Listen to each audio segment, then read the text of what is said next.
How's it going, guys? I am Jay Credo and welcome back to another installment of the Journeyman. We are just about to embark on our third season within the series and our second full season with SKA Karabakh. Last season was somewhat of an overachievement, getting SKA promoted from the Russian First Division into the Russian Premier League. Have we got enough about us to maintain our foothold and keep our place in the Russian top flight?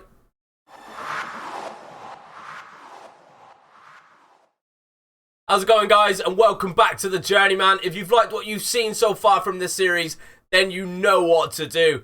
Guys, you join me here in the Russian Promised Land with SKA Karabakh. We are just about to embark on our first game in the Russian Premier Division. Have we done enough to maintain our foothold? Have we done enough to be able to compete at this level? Let's find out.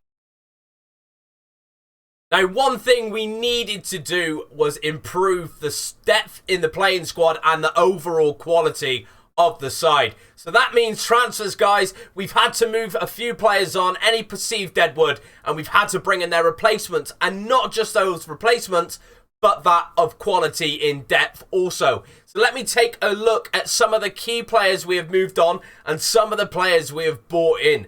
Guys, let me take you over to the transfer screen. Now, looking at it, we have churned a profit in transfers for the last 3 seasons.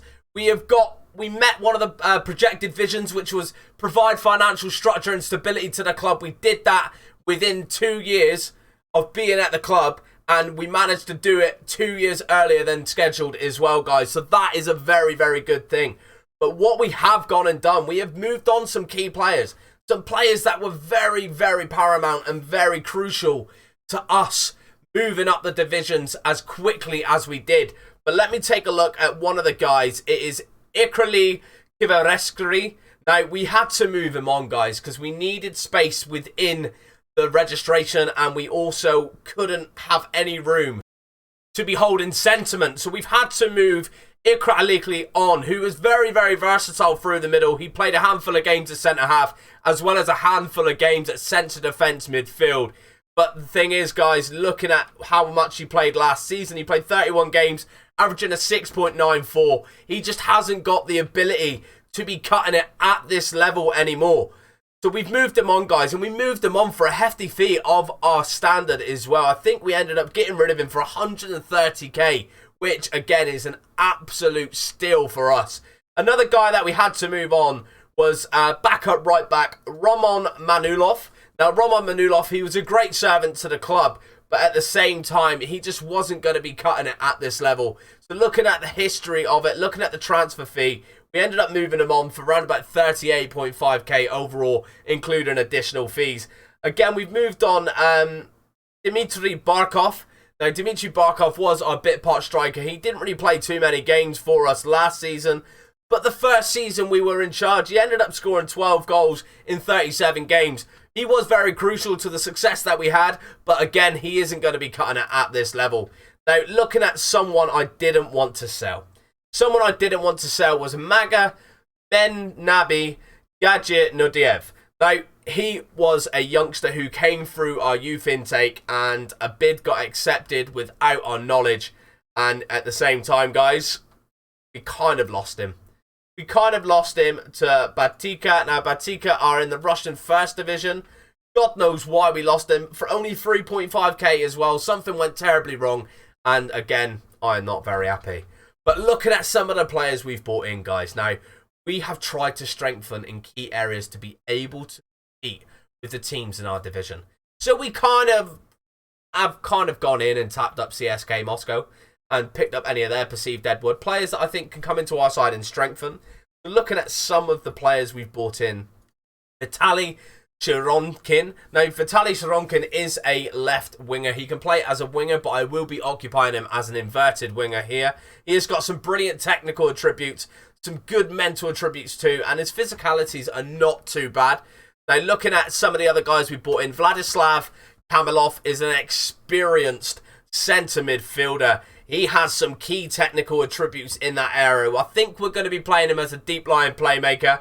Again, the mental attributes on the boy is great as well. And the physical attributes are good for a centre midfielder. Somebody that doesn't need to be doing much running in a deep line playmaker defence role. but at the same time, somebody that's got enough in the tank to keep himself ticking. Now, let me take a look at someone else who we've brought in. Again, we have brought in Naya Tikinzian for the 3rd season in a row on loan. He is a very versatile player that can occupy down the left-hand side and in the middle, respectively. He is going to be absolutely crucial to any success that we have this season. Right, guys, I've shown you the ins and outs. Let's take a look at the staff. So, reviewing and breaking down the staff, guys, we're going to do this ever so quickly. We were top in nearly every category when we were in the 1st division. We got moved up to the Premier Division. We weren't ready. We were not ready. We massively overachieved. We hadn't built for success in the Russian Premier Division. This is but a journeyman save. I didn't even think I'd be here the 3rd season into the game, but we are. We're in the Russian Premier Division, and we really needed to get rid of any perceived deadwood in regards to staff. So let me just take a quick look at some of the staff that we have brought in. Now, our assistant manager, Ivan Delalantis, now we've kept him. We kept him on because look at some of his coaching attributes. Defending and tactical 15 and 16 respectively definitely helps in that area. Now, looking at one of the head of youth development, we kept him in also because for this standard and our reputation, he was probably the best we were going to get. Now, another guy we'll take a look at is one of our coaches, or head of performance analysis. This is the first time this season or this series I've brought a head of performance analysis in. I thought if we are at the top division, we definitely need to be doing our knowledge and accessing our knowledge a little bit better than we were in the 1st division. Analysing data 10, judging player ability 11, tactical knowledge 10, and determination 11. He was the best we could bring in. He was the best on offing when it comes to wages. Now, looking at some of the coaches, Sergei Nestorenko, we brought him in last season as an attacking coach. He's probably one of the best we're going to get at the minute. We've got to keep him around. Now, looking at someone else, Yuri Mateviv. Now, we brought Yuri in. He is an attacking mental coach as well, so he is going to be offing with the other coach. So he does provide more quality and depth when it comes to coaching. Now, looking at the 3rd one that we brought in, Peter Kajuro. Now, we brought in Peter Kajuro as a fitness coach, and that is it. 15 fitness. You cannot go wrong with that. Now, the next one we're going to look at is Lucky Moyer. Lucky Moyer we brought in as a possession-based staff or a possession-based tactician, and we've brought him in to work on the mental attributes and the technical attributes within our backroom staff. Guys, you've seen the players. You've seen the staff. Let's take a look at the tactic and get into the game. So here it is, guys. We have stayed with the tactic that has got us here. If it's working, if it's not broken, do not fix it. But we have sort of got a little bit more free roam to be who we can be starting in the perceived 11, because last season we could only start an under 22 player, or we had to have an under 22 player starting at all times. This season that rule is gone. Let me take a look at some of the players that we've got at our disposal. Now, we've gone with Safe Hands Abavuok. Again, he was an absolute pain in my ass in the 1st season. But guys, 2nd season, he was absolutely crucial to any success. Matachuk is still holding his place at right back. We have brought in Chalov. He is going to be playing as a ball-playing defender. Again, his passing is 8 and his vision is 8. I'm not very happy with it, but at the same time, we haven't really got much else in regards to quality there. Suslov keeps his place at centre-half alongside Rafael Furlon, who was the Brazilian left winger we were playing as an inverted winger, but we've moved him back into his more comfortable role as a wing-back support. Tikazian is going to be playing in a deep line playmaker defend, as well as Ferreira in the box-to-box role. It worked very, very well last season, so do not change that. Noma, again, is going to be playing as an inverted winger on the right. Pelenko, we brought in a Russian sort of experienced centre attacking midfielder. We brought him in to be playing in behind the striker as an attacking midfielder or an advanced playmaker. He can suit those roles either way. And again, looking at him, he looks pretty tidy. Now, again, we've already gone over Vitaly. Vitaly Sharonkin is going to be occupying as an inverted winger on the left-hand side. And up top is our trusty man, Konstantin Basalyuk. Guys, I cannot wait to get started. Here we have it, guys, our first game of the Russian Premier Division, and it is against the one and only Zenit St. Petersburg.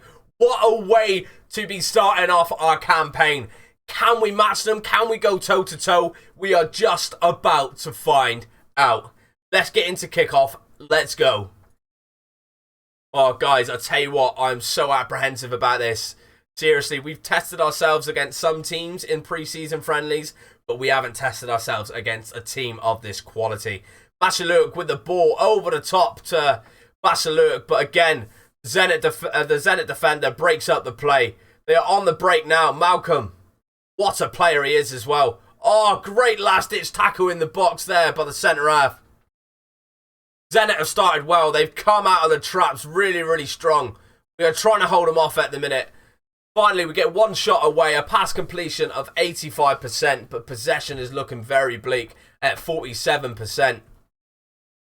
Let's just ride it out, guys, and see what is happening here. Delafue, they've got Delafue, man, as well. Jesus Christ. Ah, Abukov with the safe hands. We are seriously up against some ballers in this game.